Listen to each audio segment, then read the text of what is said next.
台灣四面環海，但你有多少次真正解鎖過這片佔地球71%的湛藍？這次我要考一張潛水證照。踏入未知又廣闊的深海，曾經我也害怕很難而不敢開始。但今天我不只要完成這項人生清單，也要帶大家看看考潛水證照都在學什麼，考照時我遇到的難題以及解決辦法。影片最後我也整理了考潛水證照最常見的問題，包含近視、不會游泳的能不能學，考潛水證照要花多少錢，以及省錢優惠分享。想要最有效率的考到一張潛水證照，一定要看到最後哦。嗨，大家好，我是李歐。今天我要來完成我的一項人生清單，它在我的小本本上已經很久了，就是考一张潛水證照。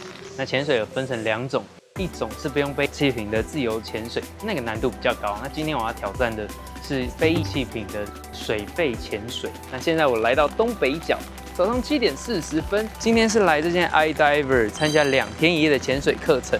我在前幾天已經完成線上的學科測驗了。那接下來就跟我一起挑戰看看，考一張潛水證照吧。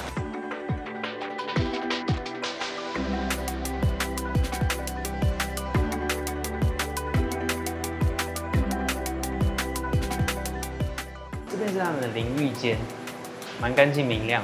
然後旁邊這裡呢是他們的裝備區，他們的防寒衣真的就是蠻新的。之前去小琉球浮潛的時候，都是給比較舊一點的。這裡有一隻電狗耶，它叫什麼名字啊？牛牛。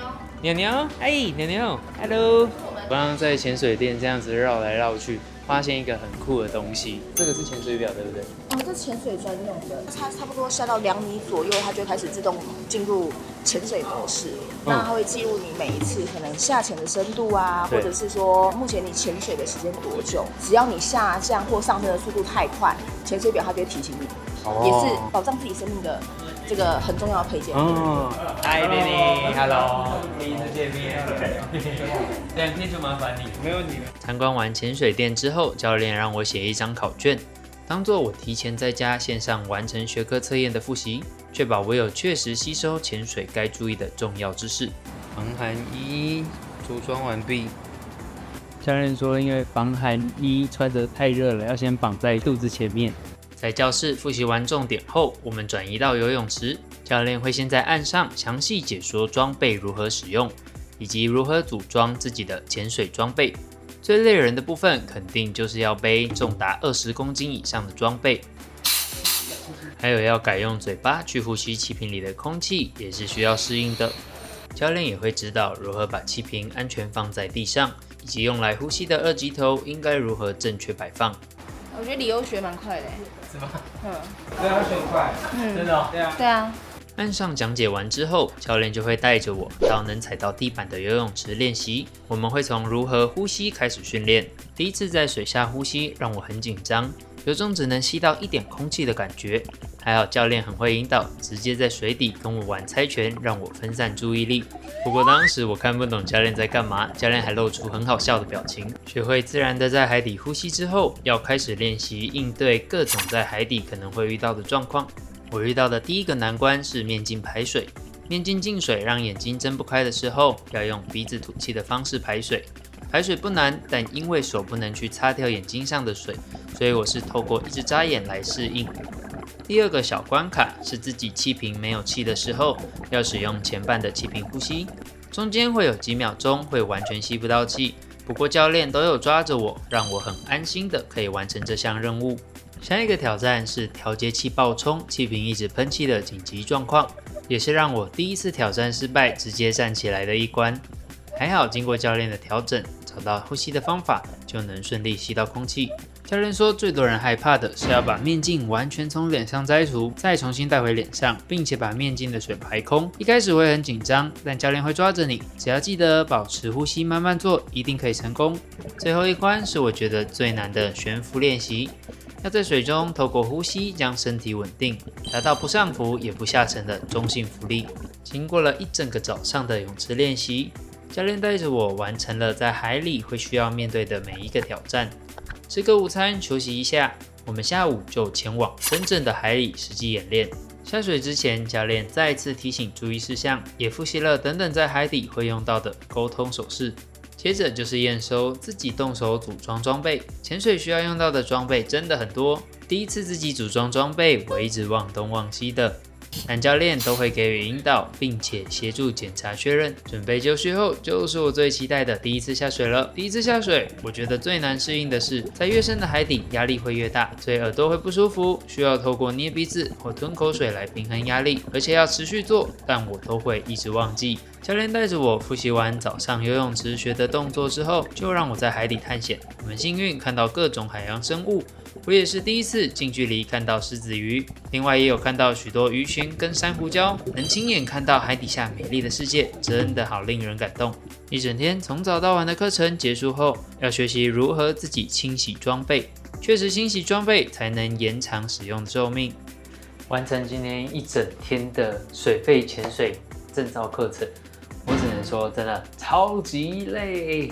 這一堂課雖然是最初階，但是因為它要教你怎麼在水下保命，所以它的課程的精細度還有它的細節會是最多的，比進階潛水課都還要再更複雜。它的課程真的是非常的密集。我們今天總共潛了2隻氣瓶，一隻是在泳池內，然後另一隻是在開放的水域。那教練非常細心，讓我先在游泳池裡面可以熟悉在海裡可能會發生的事情，然後再到海裡去。那我覺得要完成這一項課程真的是需要蠻大的勇氣的，因為我自己是會游泳的，但我到泳池之後，我還是一開始會有一點緊張啊，然後手忙腳亂的，呼吸的時候都會覺得那個氣很不順。但是教練就有鼓勵我，讓我在水下做一些事情分心，然後我就發現，當我分心的時候，我沒有刻意去想怎麼呼吸，我的呼吸就变得更順更自然。當我在那個泳池底下吸到空氣的時候，那個感覺真的是超奇特的。而且到了真正的開放水域，我在海底下潛了30分鐘，然後看到了非常多的魚，我就覺得哇，這感覺是我從來沒有體驗過的，有一種漂浮在外太空沒有重力的感覺。以前頂多只有浮潛，然後浮在那個上面，我是第一次靠自己的力量背着一個氣瓶，然後就在水底下自由自在的游了30分鐘。我覺得這個真的是超級棒的體驗，雖然真的非常累，背着那個氣瓶大概20幾公斤，我走在要下水前的那個路上，我都覺得超累。那我很期待明天第2天的課程，還要再背3支氣瓶。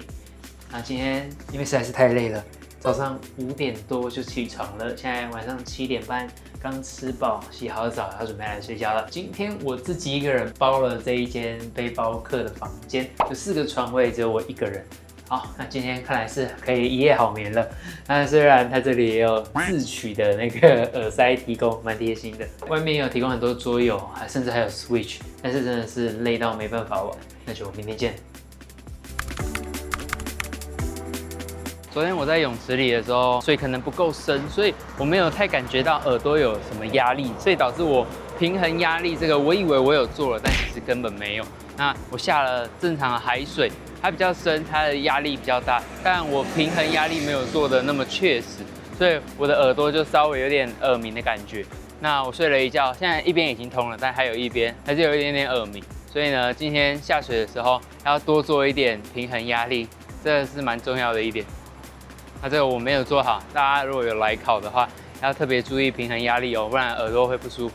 第2天要下潛18米，所以換上更貼身的2件式防寒衣，換好裝備，出發海邊考試。今天是超級好天氣。第2天組裝備有更加熟練了。你覺得李歐剛剛裝的狀況如何？我覺得裝的狀況都蠻 OK 的啊，他裝的速度都蠻快的，然後檢查了一下都有發现問題的。完整的讚，有一點提示啦，小暗示。因為前1天平壓沒做好，所以花了一些時間適應耳壓，熟悉一下昨天學的技巧，就來到最重要的考試環節。這次不是在淺海，而是要在水下10米的地方進行面鏡淨水及排水，還有在海裡穿脫 BCD。因為這次是在水深10米的地方測驗，所以會比較緊張，畢竟沒辦法立刻上浮到水面呼吸。但我保持冷靜，持續呼吸，告訴自己只是把泳池內練習過的技巧在深一點的地方完成，所以都有順利通關。但我覺得最難的大魔王是面鏡脫着。在10米的深海拿掉面鏡，真的超讓人緊張。我的呼吸變得很急，表情也超級猙獰。還好有教練全程抓緊我，讓我更安心的持續保持呼吸。最後有順利通關。通過最難的大魔王關卡後，教練拿出了指北針，教我如何在失去方向感的海底找到回家的路。那一刻，我發現這堂潛水課學到的不只有技巧，更多的是對自己的信任。整個旅程讓我最心動的是用完前2支氣瓶，考完試的那一刻，教練把最後1支氣瓶留給我，宣布接下來沒有考試，我們只去探險的那個時刻，原本緊繃的肩膀瞬間放下了。我們一路下潛到18米，在那個深度，陸地上的噪音、生活的瑣事，全都被徹底隔絕，耳邊只剩下自己的呼吸聲。在無邊無際的水底世界漫游，看着陽光穿透海面，照亮身邊悠游的魚群，那種極致的平靜，真的讓我徹底愛上了這片海洋。原來，當你學會了在水下呼吸，海底那70%未知的精彩，全都等着你去發現。已經考完證照了，我要簽在古阿莫旁邊。5月30 OK， 完成。恭喜恭喜，考到證照了，现在是一個合格的潛水員，耶！謝謝 Danny 教練。OK。大家好，順利考完潛水證照了，真的是非常的好玩，很開心又學到了一個新的技能。那我也整理了7個新手最常見的問題，要來跟大家分享。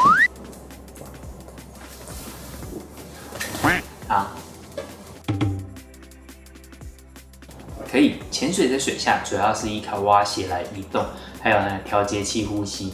所以呢，只要不怕把頭放入水中，能夠在教練的引導下克服心理的恐懼，不會游泳也可以考到這一張潛水證照。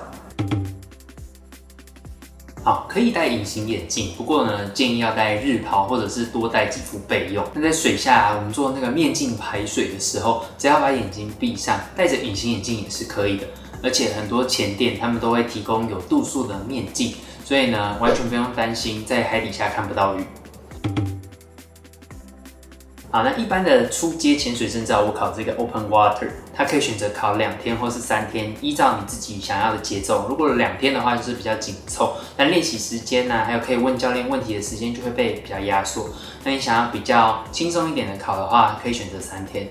但是你不論選擇2天或3天，你都有一個線上的學科測驗，必須先在家裡完成，而且要達到75分。如果有認真看那個影片學習的話，其實是蠻簡單的。我好像考了90分。那在整個考證照的期間，我一共潛了5支氣瓶，那包含了其中1支是在一開始那個游泳池是平靜水域的，以及3支下到海裡那開放水域，還有最後1支 Fun Dive 就是不考試，然後教練完全讓我自由活動的。所以只要認真聽教練的指導，基本上大家都可以順利的拿到這張潛水證照。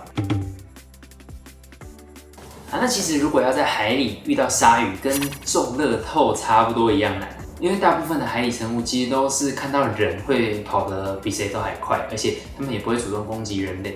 通常他們會有攻擊行為，就是因為人類去觸碰他們，讓他們覺得好像自己要被攻擊之類的。而且教練都會全程陪同，所以只要不要亂碰海底生物，其實在海裡是非常安全的。那關於耳朵會不會痛，我覺得完全是看你有沒有確實做好平壓。教練第1天的時候就會教我們怎麼平衡耳朵的壓力。那只要你下潛的時候速度放慢一點，而且在有感覺耳朵不舒服前，一直頻繁做平壓，耳朵就不會痛。那像我自己就是因為我在泳池的時候那個壓力比較小，所以我自己就覺得好像沒什麼差。那下到海裡之後，我就只有稍微吞了口水啊，沒有那麼頻繁的做平衡壓力的動作，所以我上岸之後我就覺得，發現耳朵有一點耳鳴。但第2天我有一直頻繁的去做耳朵平衡壓力，那我就順利下潛到18米。那不論是考照的期間啊，或者是你之後拿到潛水證照，想要去世界各地的不同潛點，幾乎全世界所有的潛店都可以租借到潛水裝備，所以我們可以確定自己有熱情，然後再慢慢入手潛水電腦表啊，還有面鏡跟防寒衣這一些的，不需要在考潛水證照的時候就把全套裝備買好，然後花一大筆錢。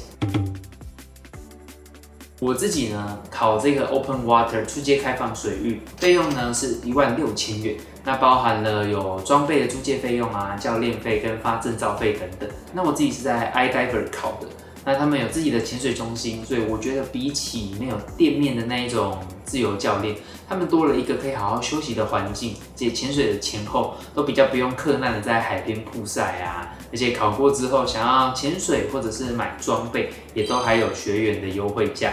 而且最重要的是，我覺得實體店面的品質比較有保障，教練也很專業，而且我也有特別跟店家要到了福利優惠，只要在報名時輸入優惠碼 Leo66，那報名費就可以直接現折1000元。那如果有需要的朋友，可以自己拿去用。那最後祝大家都能順利考到潛水證照，自由自在享受海底世界的美妙。那我們下一集再見嘍，拜拜。